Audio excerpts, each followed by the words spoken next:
Look at republicanism.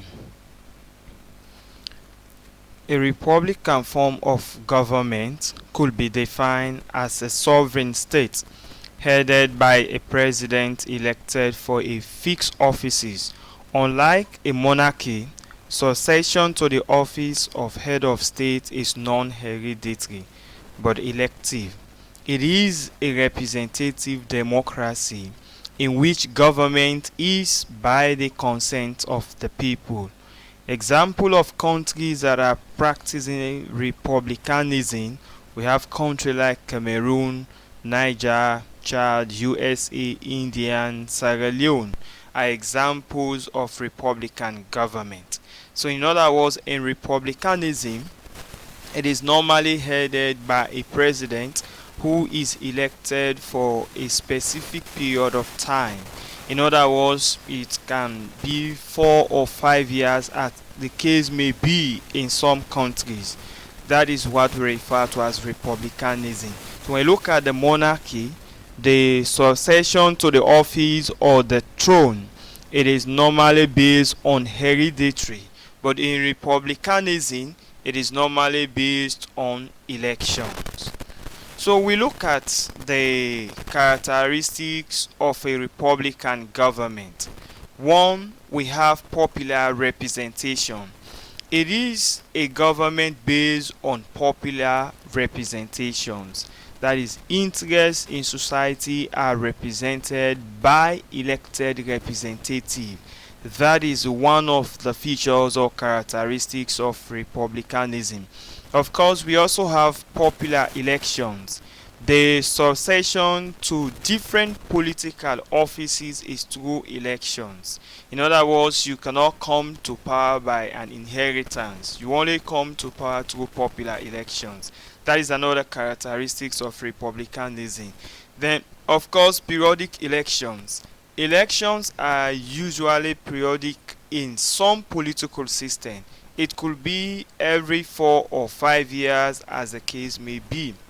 So it depends on the country where you find yourself. Like for countries in Sierra Leone, it's something like 5 years. Country like United States of America, we're talking about 4 years.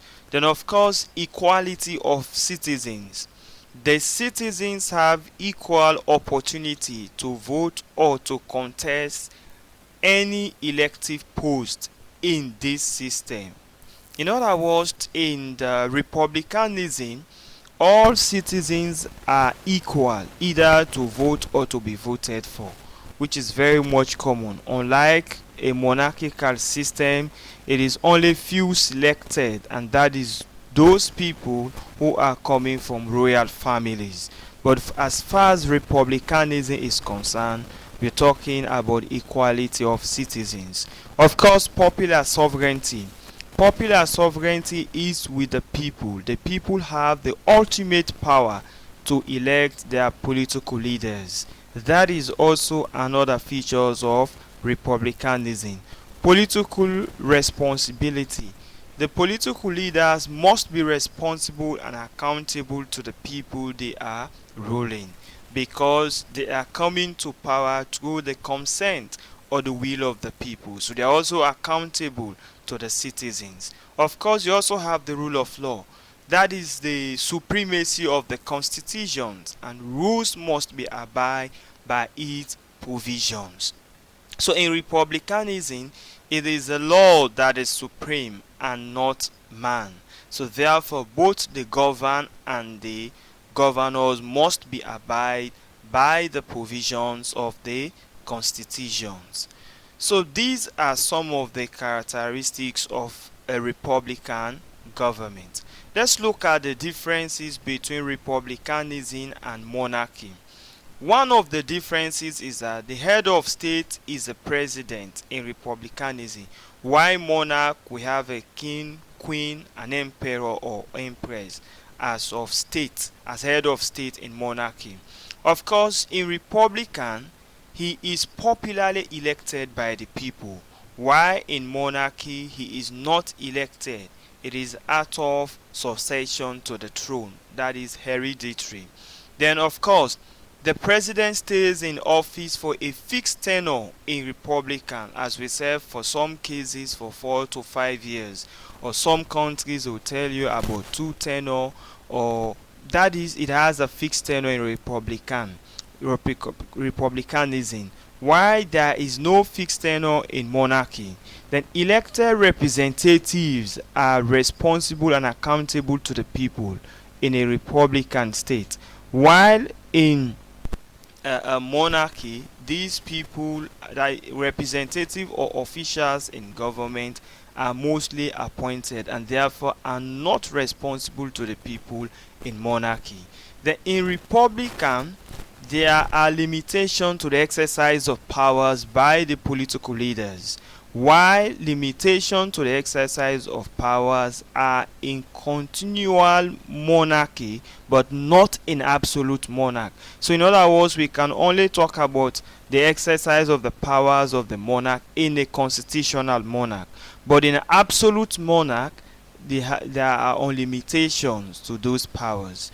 In republican, leaders abide by the provisions of the constitution, while in absolute monarch the powers of the head of state are absolute. He does not need to abide by the provisions of the constitution. In fact, he is the law himself. So these are the differences between republicanism and monarchy. So having looked at the differences between republicanism and monarchy, let's look at another forms of government called feudalism. Feudalism is a system of government based on ownership of land. Note, the lands are owned by the feudal lords, and another name for land is fiefs. The feudal lords could be the kings, emperors, or monarchs. He split the land for the vassals lords, who equally split the land further for the serf. The serf are the peasant farmers, the poor farmers.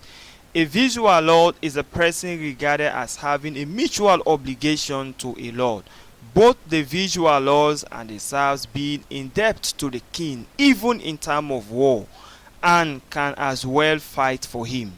A serf is seen as a person who is forced to work on a plot of land. Benefit of a serf is that they are entitled to the king's protection, justice, and can cultivate whatever they want on the land. So in the feudalism, this was more practiced in Europe. It's also a land tenure system.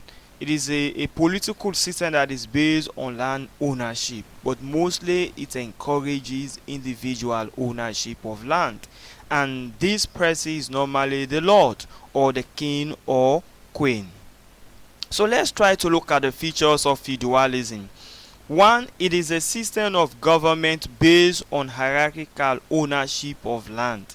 That is, it is highly structured, starting from the king and up to the least person.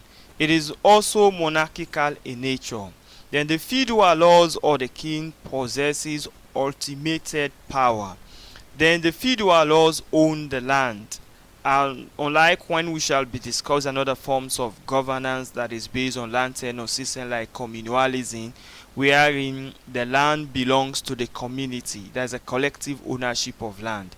But in feudalism, the land is owned by the lord. Then under feudalism, tax or taxes are not paid as money. They were paid with product and services. So those peasant farmers that works on the land, in return what they pay, they either pay the product or services in return to the lord. They're not paid money. Then the serf was in the lowest class. He was only a little bit than the slave. He could not be sold away from the land, but was also sold with the land. So if the king want to sell the land, the lord, he could be sold together. So these were some of the features of feudalism. Of course, as we said earlier on, we also want to look at the merit of feudalism. What is the good thing of this type of political system? One, it saved the common men from foreign invaders. Because inasmuch as these people are loyal to the Lord in return will provide